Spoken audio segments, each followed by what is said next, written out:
Welcome to the Authority File, the podcast where you'll hear conversations with academic librarians, technologists, researchers, and authors whose work is laying the foundation for higher education's future. I'm Bill Mickey, your host and the editorial director at Choice. In this four-part series, which is brought to you with support from Wilfrid Laurier University Press, we'll be speaking with the co-editors of the new book, The Contemporary Leonard Cohen, Response, Reappraisal, and Rediscovery.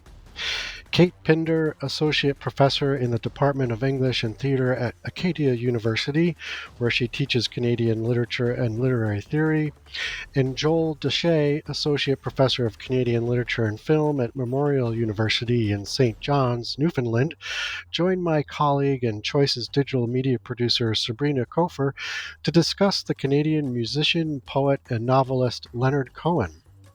The book examines Cohen as an artist through a contemporary lens, allowing contributors a chance to, as the book's subtitle notes, reappraise and rediscover his creative output and influence in a post-20th century context.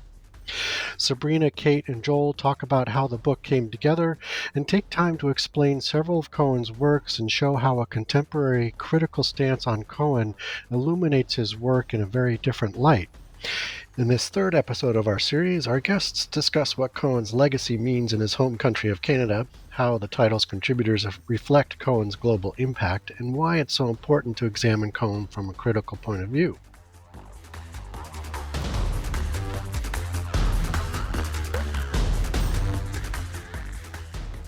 Okay, so I'd like to discuss the reappraising of Cohen.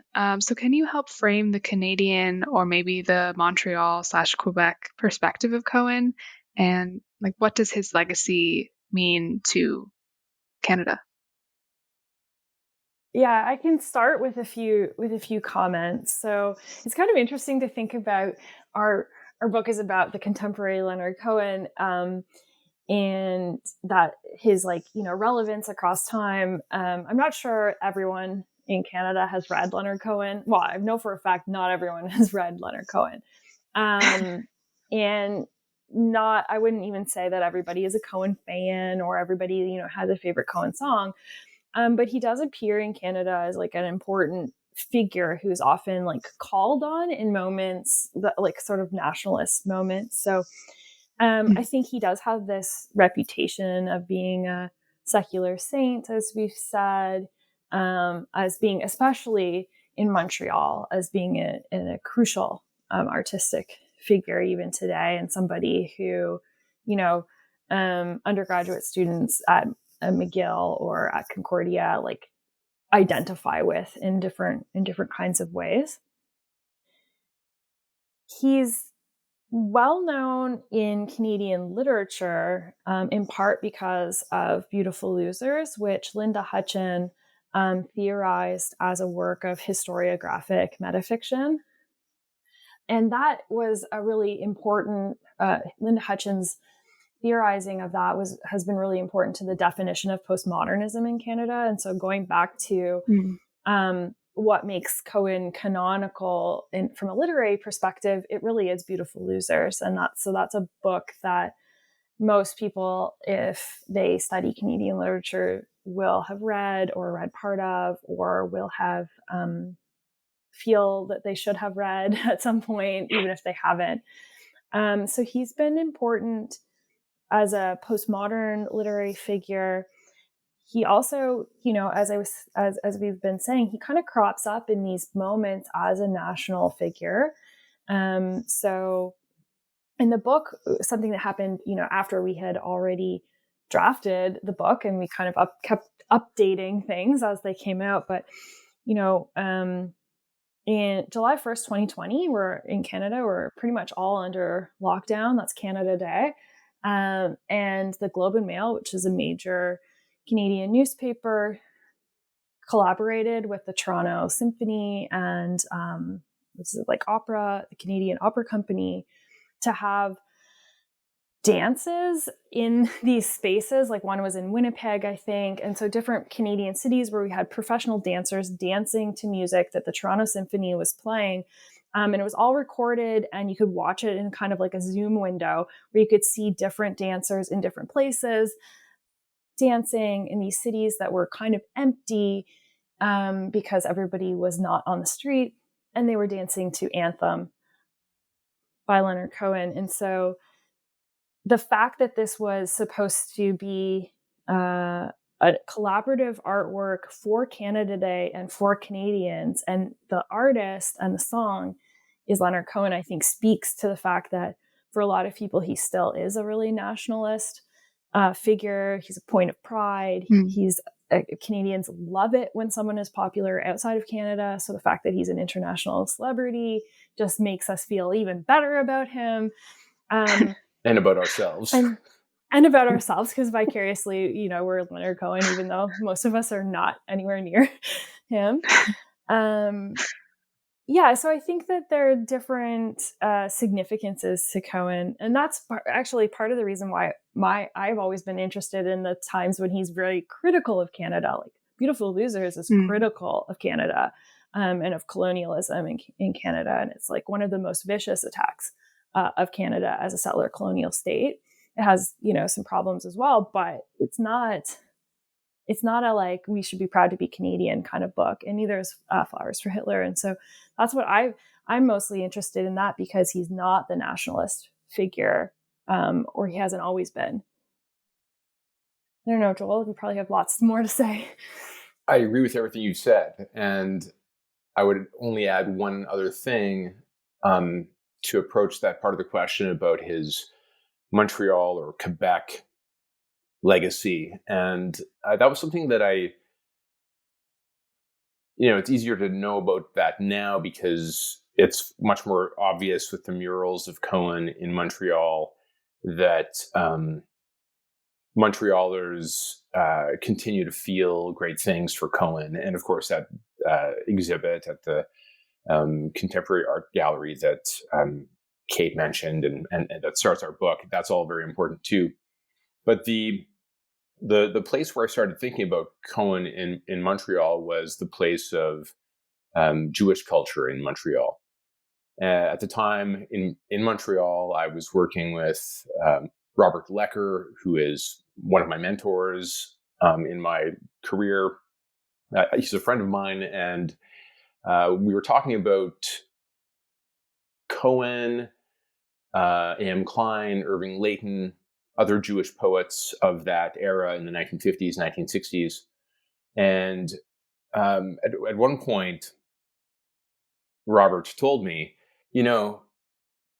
I can just imagine all of these books by Irving Layton and Leonard Cohen and A.M. Klein on the coffee tables of like old Jewish ladies. He's just sort of like riffing on this. And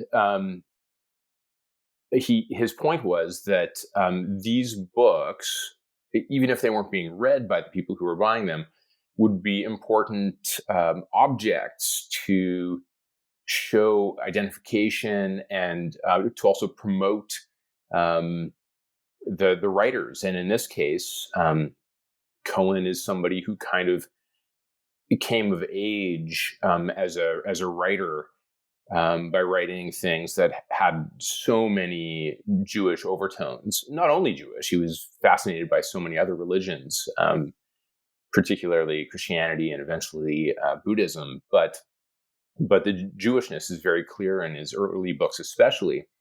And I think that the Jewish communities in Montreal were happy to have another and even more popular creative figure who could help put Jewish Montreal on the map. Not that it really needed much help, but it's one more thing that helped that community to coalesce and to feel a strong sense of identity and even inclusion in a place where obviously they have not always felt included.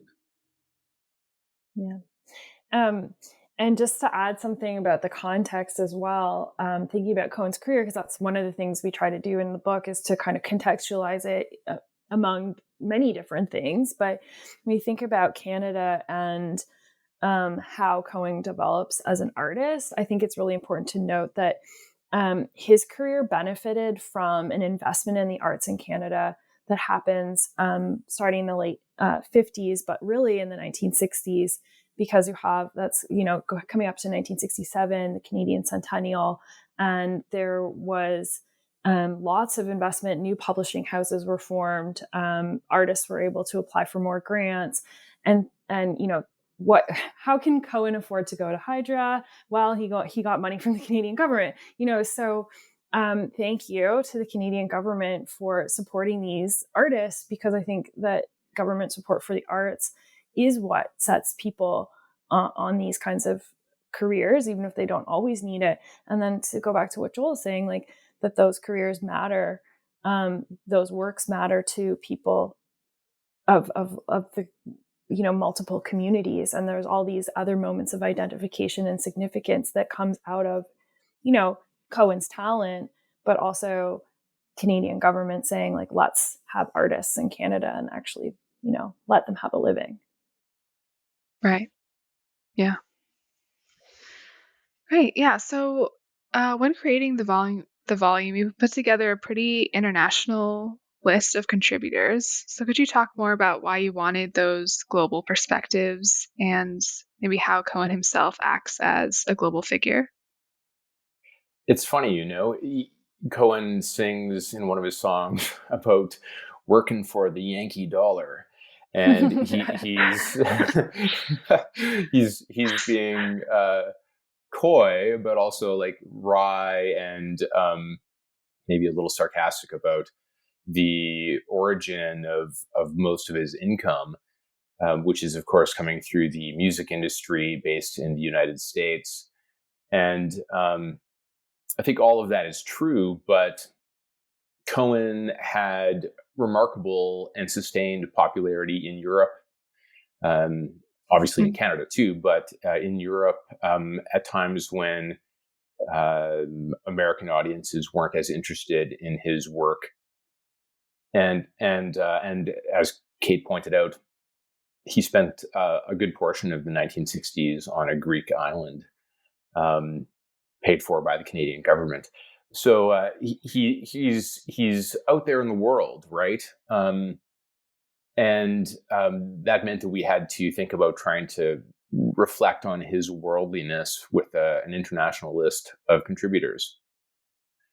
One part of the world which we didn't really include as well as we could have is Asia, specifically Japan. I think it would have been great to have a Japanese scholar of Zen Buddhism reflect on Cohen here, but we did have some chapters on Buddhism from other people in our book, and that helps to acknowledge the many international or transnational sites that inform Cohen's career.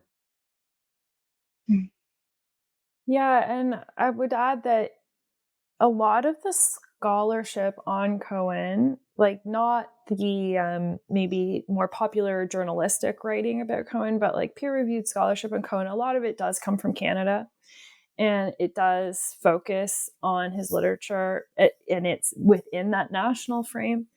And so it felt important, if we're going to take Leonard Cohen seriously as an artist that has all of these different dimensions to his career, it seems important to not only draw on people who have different expertise, but also who might read Cohen as an international artist and not as primarily a Canadian artist. So when I think about Cohen on Hydra, given my training and my position, I'm like thinking about, Canadian Council for the Arts, Canada Council for the Arts, and how it helped Cohen get to Hydra and those sorts of things. But we have in our book scholarship from Australia and New Zealand that's thinking about Cohen on Hydra and how he ended up there for similar reasons and through similar paths as some Australian and New Zealand authors, and how he appears even in some of their works.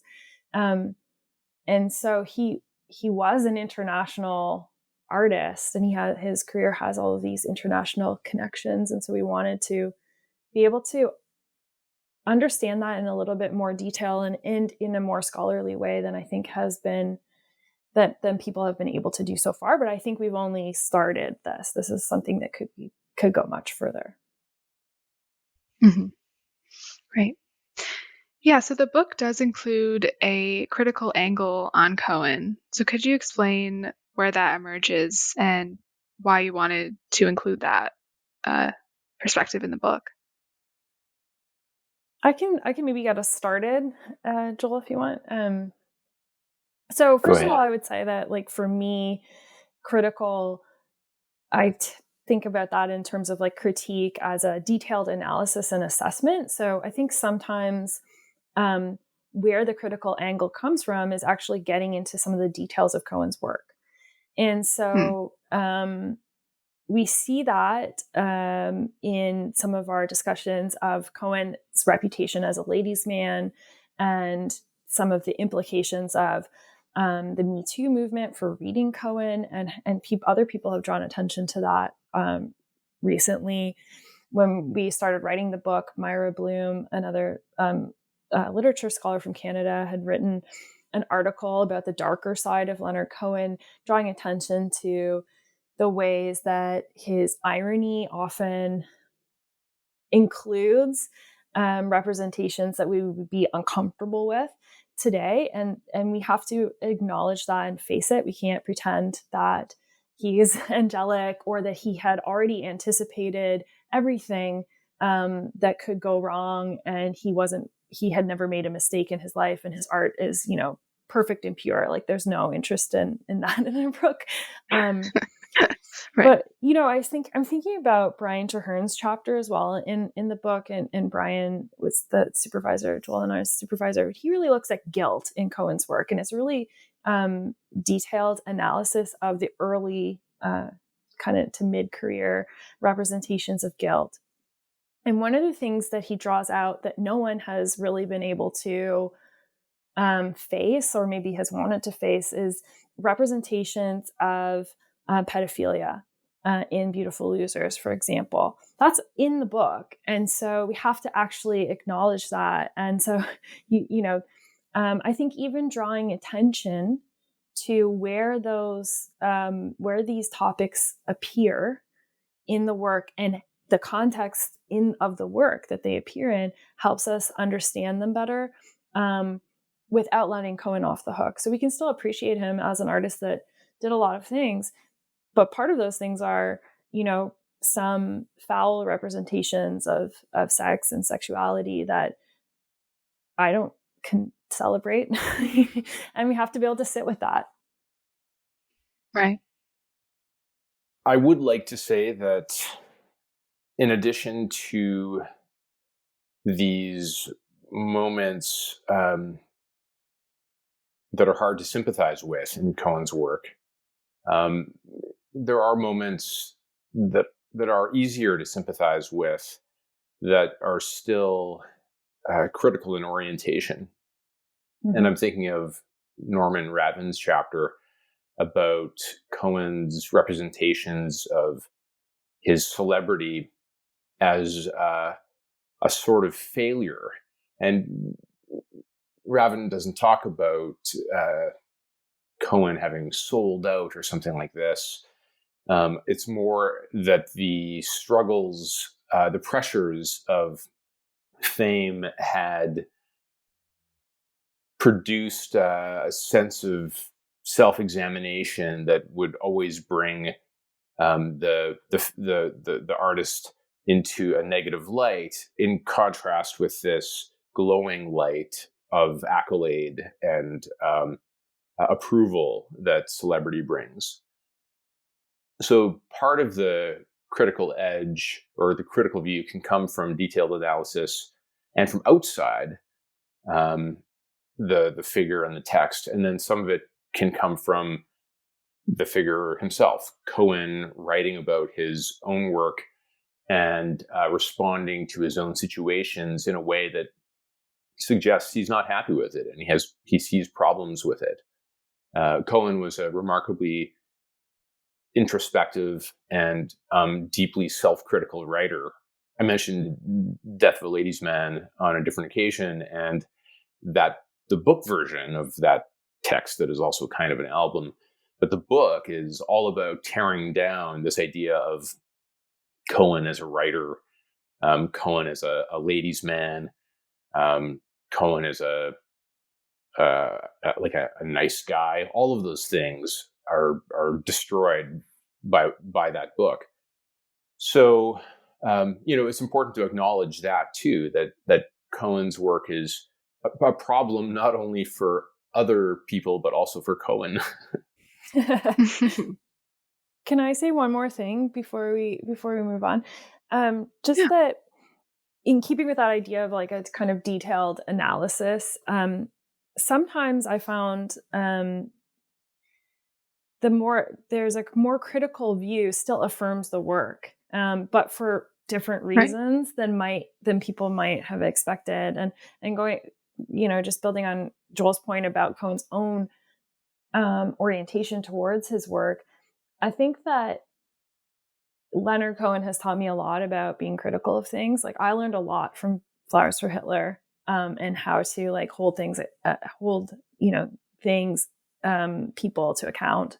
And so I never feel like if I'm being critical of Cohen that I'm doing something that's like inappropriate, because he's the person who taught me to think about these things really critically. And so, there's something nice about that as well.